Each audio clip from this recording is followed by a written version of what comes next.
we are going to move right into talking about what are data. And we're working today to broaden our idea about what can be useful as data, what can be used as data. Um, so let's start with kind of a convention that our team members will be using. It was a little bit new to me, so I thought I would share it with you. You can go ahead and click. This is data. That's singular use of the word data. And if you go to the next one, these are data, the kinds of data that we will be talking about today in our session. So if you hear us using data in the plural, sometimes that is not common parlance. I know it was new to me. That's what's going on. And you can talk to me at any time about Star Trek: The Next Generation. All right, you can go to the next slide. So by data, we mean pieces of information that can be used to understand anything. Simply pieces of information about the world around us. Data live everywhere. You can see from this quote. I won't talk over it, I'll let you read it.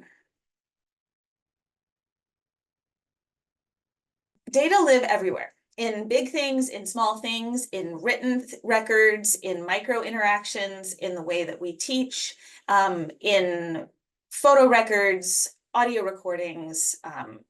You can find data in so many different aspects of your work.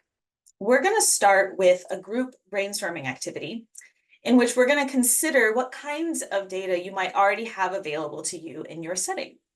So you may already have records that can be analyzed. It's just a matter of seeing them for their potential.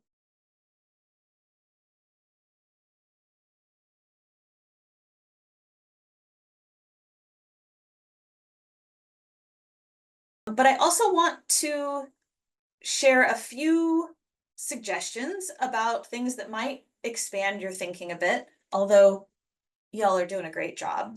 But consider that there are many types of information that we could compile to reach an understanding of the world, including things that we may not always think of as data, like your work calendar, notes from your meetings with partners, student skits, drawings that are made during activities, photos that you might have on hand of students working and learning. If there's observation notes or checklists that your facility manager is using as they're walking the site, records from your kitchen or food waste records, records about your campfire programs, or even a verbal debrief that usually happens informally, all of these can be turned into data that can help us get a better understanding of our programs.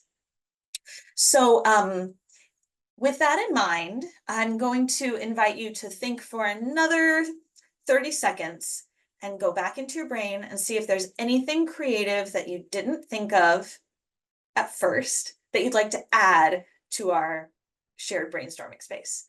Something that might help you if you broaden your understanding of what data could be.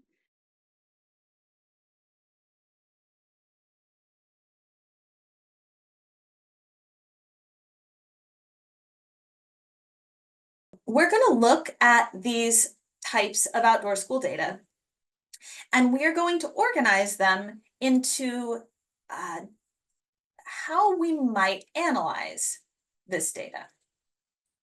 So we might analyze these pieces of data either qualitatively or quantitatively.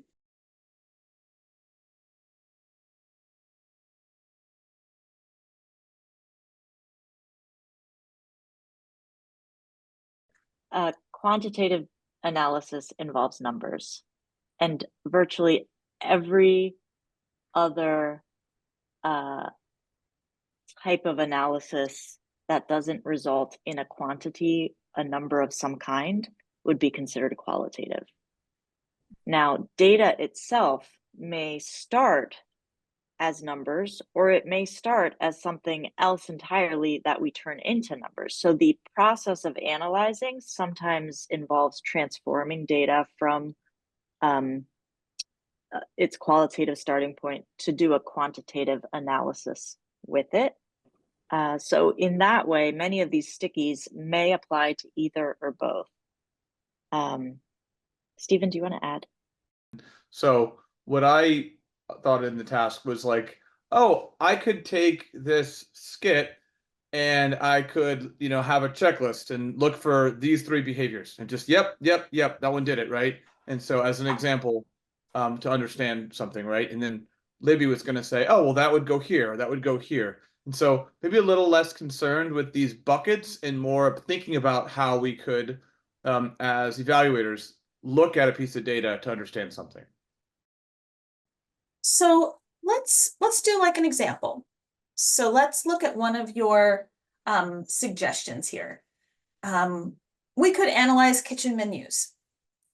So what's one way that we might consider learning from our kitchen menus? How might we look at them to learn about trends or to learn about what's working or what isn't? I'm imagining a quantitative analysis that involves crosswalking the menus with some sort of calorie counter to determine how many calories are in the menus over the course of the week. So that would be a quantitative analysis of the menu. Great. And as a separate example, perhaps we think about the thank you notes that are received post-program when students mail us thank you notes from their class. Maybe that is a qualitative analysis. Perhaps we haven't figured out a way to score what we see in those thank you notes or give them a numerical value, but we are still learning from them. We're still perhaps looking at trends. We're looking at overall what it is we see the students enjoying or remembering or wanting to point out in their thank you notes to us. So maybe that could sit here as a qualitative type of analysis. Are there any other types of data here that you have a hunch about how we might go about learning from them? I'll zoom in a little more.